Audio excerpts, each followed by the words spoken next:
dalam hidup, tak semua kisah berjalan mulus seperti yang diimpikan. Ada cerita-cerita di balik senyum, ada luka yang tersembunyi di balik keberanian. Video ini mengangkat sebuah kisah nyata, tentang perjuangan, pengorbanan, dan keteguhan hati seseorang yang berani menghadapi kerasnya kehidupan di negeri orang. Kisah ini bukan sekadar untuk didengar, tetapi untuk direnungkan. Semoga lewat video ini, kita bisa lebih memahami arti ketulusan, kekuatan, dan pentingnya saling menghargai perjuangan sesama. Nama saya Rika, 25 tahun, berasal dari sebuah desa kecil di Jawa Timur. Hidup saya sederhana. Ayah sudah lama meninggal, dan ibu hanya penjual gorengan keliling. Sejak lulus SMA, saya mengubur impian kuliah demi membantu keluarga.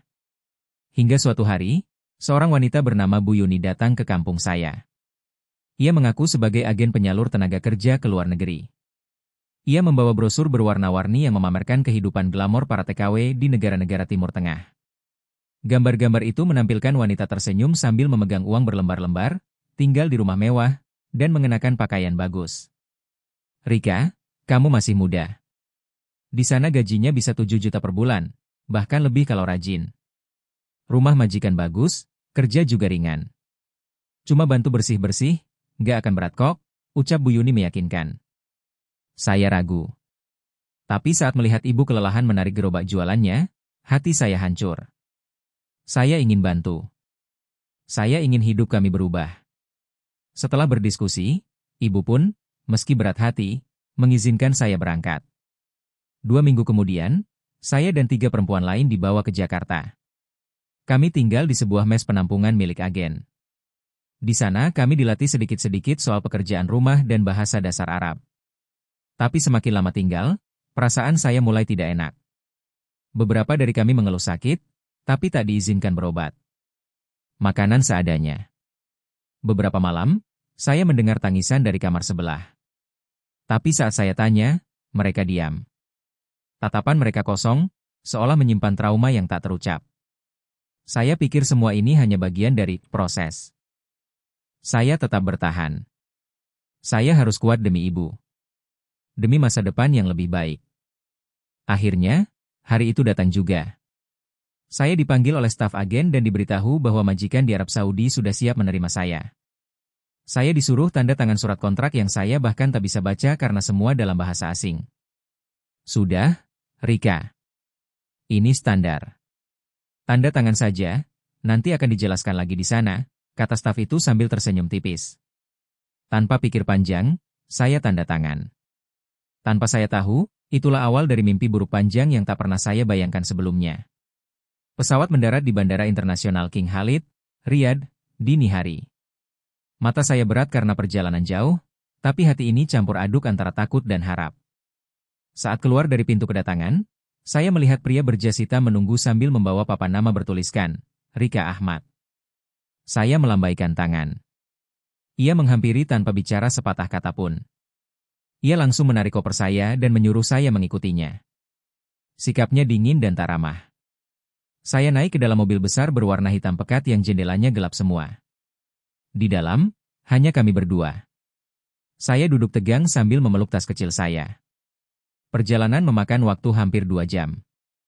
Saya tak tahu kemana kami pergi. Tak ada penjelasan. Hanya jalan panjang berdebu dan sepi. Akhirnya mobil berhenti di depan sebuah bangunan tinggi, seperti rumah besar berpagar besi. Saya dibawa masuk dan langsung dikunci di sebuah kamar kecil di lantai 2. Tak ada perkenalan. Tak ada ucapan selamat datang. Hanya perintah dari seorang perempuan tua. Kamu kerja mulai besok. Bangun jam 4 pagi. Jangan lambat. Saya mencoba bicara, bertanya tentang nama majikan, kontrak kerja, bahkan hak saya. Tapi tak ada jawaban. Yang saya dapat hanya pandangan sinis dan suara pintu dikunci dari luar. Keesokan harinya, pekerjaan dimulai. Saya harus bersihkan rumah, cuci baju, masak, rawat anak-anak, semua dikerjakan sendiri. Tanpa istirahat. Tanpa makanan yang layak. Bahkan air minum pun dibatasi. Beberapa kali saya sakit kepala hebat dan muntah-muntah. Saya bilang ke majikan, tapi mereka hanya berkata, itu karena kamu malas. Kerja saja terus. Lalu, hal yang lebih aneh mulai terjadi. Saya beberapa kali terbangun dari tidur karena merasa tubuh saya lemas seperti habis dipaksa minum obat tidur. Dan setiap bangun, saya merasa nyeri di bagian pinggang dan perut. Tapi tak ada luka luar. Hanya nyeri menusuk yang membuat saya sulit berdiri. Saya sempat curiga. Tapi saya hanya bisa menahan sakit. Tak ada yang bisa saya hubungi. Semua alat komunikasi diambil. Paspor saya pun sudah disita sejak hari pertama. Suatu malam, saya memergoki seorang pria asing masuk ke kamar saya saat saya pura-pura tidur. Ia membawa alat medis. Tapi saat saya bergerak sedikit, ia buru-buru pergi. Saya mulai takut. Sangat takut. Apa sebenarnya yang sedang terjadi pada tubuh saya? Sejak malam itu, tidur menjadi momok menakutkan. Saya mulai memaksakan diri untuk tetap terjaga. Namun tubuh ini lemah. Makanan minim, kerja tiada henti, dan rasa nyeri yang makin menjadi di bagian pinggang membuat saya akhirnya tak kuasa menahan kantuk. Dan seperti malam-malam sebelumnya, saya kembali terbangun dengan peluh dingin, tenggorokan kering, dan rasa nyeri luar biasa di bagian samping tubuh saya. Tapi kali ini berbeda. Saya merasakan perban basah menempel di kulit. Saya panik. Dengan sisa tenaga, saya merobek perban itu. Di baliknya, ada bekas sayatan yang sudah dijahit. Luka segar. Apa-apaan ini? Bisik saya gemetar, dada sesak oleh ketakutan. Keesokan harinya, saya pura-pura tak sadar. Ingin tahu reaksi majikan. Tapi tak satu pun dari mereka memedulikan saya. Seolah saya ini hanya boneka yang masih harus bekerja, terpotong atau tidak, luka atau tidak. Saya mulai menyusun rencana kabur. Tapi semua pintu dikunci, jendela dipasangi teralis, dan gerbang depan dijaga. Bahkan CCTV tersebar di setiap sudut rumah. Hari-hari berikutnya, saya menemukan tanda-tanda mengerikan lainnya, kantung infus kosong yang disembunyikan di bawah tempat tidur, bercak darah di baju dalam yang tak saya ingat pernah pakai, dan rasa sakit yang berpindah-pindah dari hari ke hari. Suatu malam, saya beranikan diri mengobrak-abrik lemari di ruang penyimpanan saat semua tertidur. Di sana saya menemukan dokumen dalam bahasa Arab dan Inggris, dengan nama saya di dalamnya. Ada data medis, grafik, dan, yang paling mengerikan, gambar organ tubuh manusia lengkap dengan catatan kondisi ginjal saya. Saya gemetar. Saya tahu saat itu, mereka sedang mengambil organ saya diam-diam. Saya bukan hanya pembantu rumah tangga. Saya adalah sumber bagian tubuh yang bisa dijual. Saya ingin kabur. Ingin pulang. Tapi bagaimana? Tubuh saya mungkin sudah tak utuh lagi. Pagi itu, tubuhku seperti tak lagi bisa digerakkan sepenuhnya. Luka sayatan di pinggang kiriku masih terasa perih, dan perut bagian bawah kini nyut-nyutan. Aku yakin, ini bukan mimpi buruk biasa. Aku benar-benar telah dijadikan objek percobaan atau ladang panen organ oleh majikan dan orang-orang yang ada di rumah itu. Aku mencoba memberanikan diri bicara. Di ruang makan, saat si perempuan tua menyuruhku menyapu lantai, aku memberanikan diri bicara pelan. Saya mau pulang, saya tidak kuat, badan saya sakit semua. Perempuan itu menatapku tajam. Lalu menamparku begitu keras hingga aku terjatuh ke lantai. Ia menunjuk wajahku dan berteriak dalam bahasa Arab yang tak sepenuhnya ku mengerti. Tapi satu kalimat sangat jelas. Kamu milik kami. Sejak saat itu, aku tidak hanya dikerjai siang dan malam, tapi juga dijaga ketat. Tiap aku ke kamar mandi, ada yang berdiri di luar pintu. Setiap aku diam terlalu lama, mereka menampar atau menendangku. Aku mulai berteriak saat malam tiba. Aku menangis kencang. Aku memukuli dinding, berharap tetangga mendengar dan datang membantu. Tapi tidak ada yang peduli.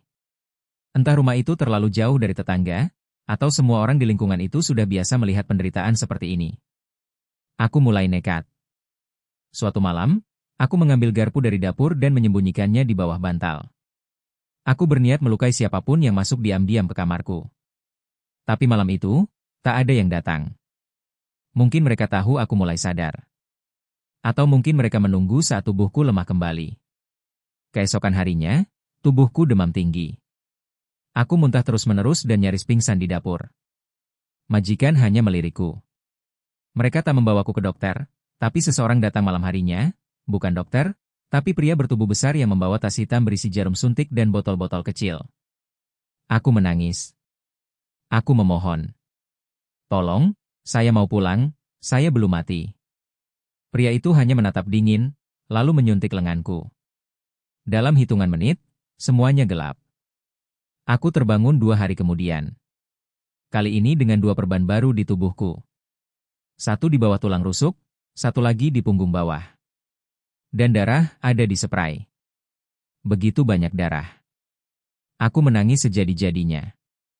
Tapi tak ada gunanya. Jeritanku tak pernah didengar. Aku hanyalah barang di mata mereka. Dikirim ke negeri orang dengan janji manis agen, hanya untuk dijadikan wadah organ. Bukan manusia. Hanya tubuh. Dan saat aku sadar, mungkin sudah terlalu banyak dari diriku yang hilang. Hari itu, aku sudah tak bisa menahan semuanya lagi. Luka di tubuhku masih basah. Nafas terasa pendek, dan setiap langkah seperti membawa beban bertonton. Tapi tekadku bulat, aku harus menghubungi seseorang. Siapapun. Di sela waktu membersihkan ruang tamu, aku menemukan ponsel tua milik anak majikan yang tertinggal di bawah sofa. Aku mengambilnya diam-diam, tangan gemetar. Aku tahu risikonya. Jika ketahuan, mungkin nyawaku yang jadi taruhan. Dengan jari lemah, aku mencoba menghubungi satu-satunya nomor yang kuingat. Nomor Bu Yuni, agen yang dulu berjanji akan melindungi kami.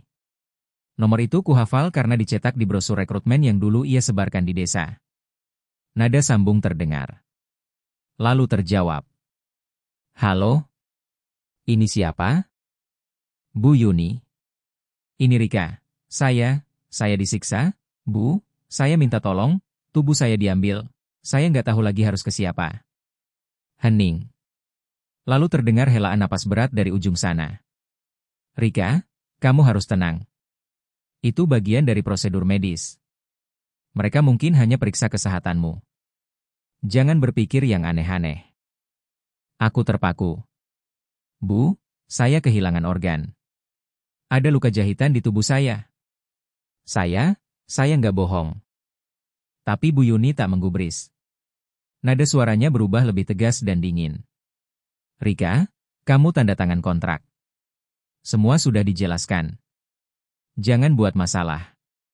Kalau kamu kabur atau melapor, kamu akan dikenakan denda, dan keluargamu bisa ikut kena urusan. Jangan bodoh. Klik.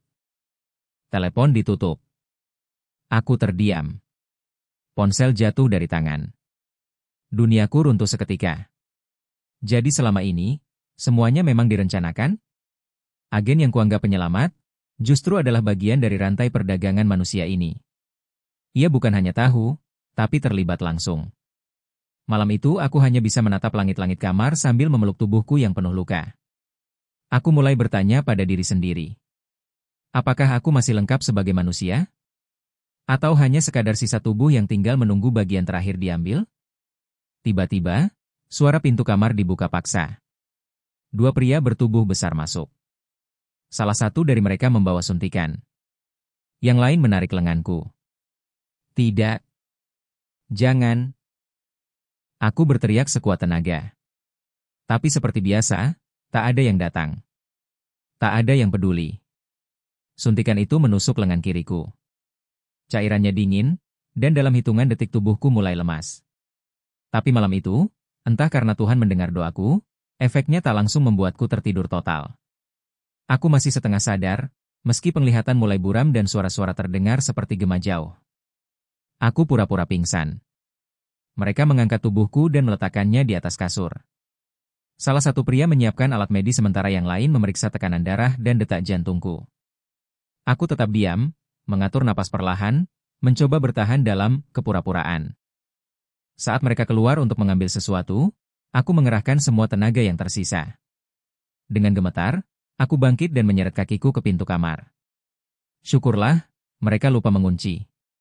Aku keluar, menyusuri lorong rumah yang gelap. Aku tahu ada CCTV, tapi aku tak peduli. Ini mungkin kesempatan terakhir. Di ruang tamu, aku melihat jendela besar dengan teralis. Tapi di sudut, ada ventilasi yang terbuka. Ukurannya kecil, tapi aku cukup kurus untuk menyelinap lewat sana. Aku memanjat kursi, menahan rasa sakit dari luka-luka di tubuhku, dan memaksakan diri keluar lewat lubang sempit itu. Aku jatuh di luar, mencium tanah berdebu yang terasa lebih suci dari apapun yang kupijak selama ini. Tanpa alas kaki, aku lari di jalanan gelap.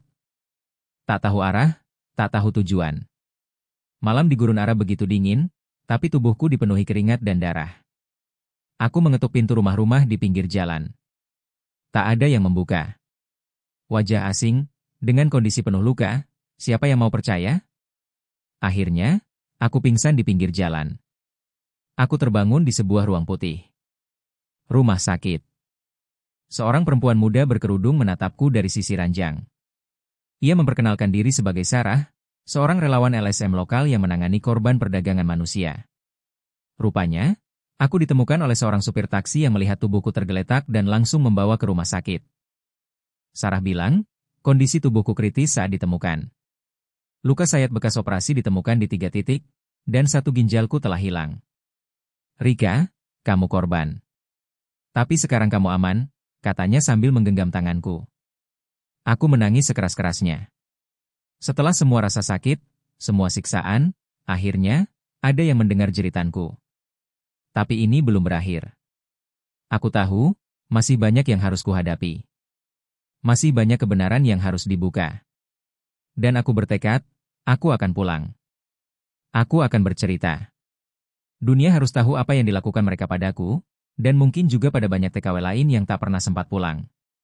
Beberapa hari setelah dirawat di rumah sakit, aku mulai bisa duduk dan bicara.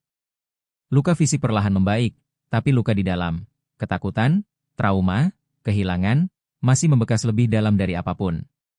Sarah, relawan yang menolongku, menjelaskan bahwa kasus seperti yang kualami bukan 1 atau 2. Ada ratusan bahkan ribuan perempuan dari Asia Tenggara, termasuk Indonesia, yang dikirim secara legal maupun ilegal ke Timur Tengah, tapi tak semua kembali. Beberapa hilang, beberapa pulang dalam peti, dan sebagian tak pernah terdengar lagi kabarnya. Sarah membantuku melapor ke pihak kedutaan. Mereka akhirnya turun tangan setelah melihat kondisi tubuhku dan laporan medis dari rumah sakit. Tapi tetap saja, proses hukum di negeri asing penuh dengan jalan berliku. Rumah majikan tempat aku bekerja sudah dikosongkan. Orang-orang yang terlibat menghilang. Dan yang lebih menyakitkan, Bu Yuni, agen yang dulu menipuku, masih bebas berkeliaran di Indonesia. Ia tetap membuka perekrutan tenaga kerja, tetap menyebar janji manis yang dulu membuatku berangkat dengan harapan besar. Setelah sebulan menjalani pemulihan dan serangkaian proses administrasi, aku akhirnya dipulangkan ke Indonesia. Bandara Soekarno-Hatta terasa asing sekaligus menenangkan. Ibuku sudah menunggu di luar, tubuhnya kecil, matanya sembab. Kami berpelukan lama. Aku menangis dalam pelukannya, menangis sebagai anak yang tak pulang dengan tubuh utuh, tapi masih bernyawa.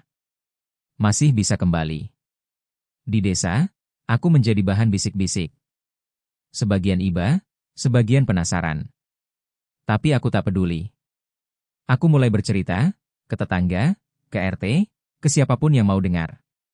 Aku bekerja sama dengan LSM lokal, ikut kampanye anti perdagangan manusia, berbicara di hadapan para calon TKW yang hendak berangkat. Aku tahu, aku tidak bisa mengembalikan organ yang sudah hilang.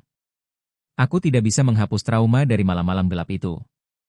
Tapi setidaknya, aku bisa mencegah satu perempuan lain agar tidak mengalami apa yang kualami. Karena di balik janji manis agen, seringkali tersembunyi neraka yang tak terlihat mata.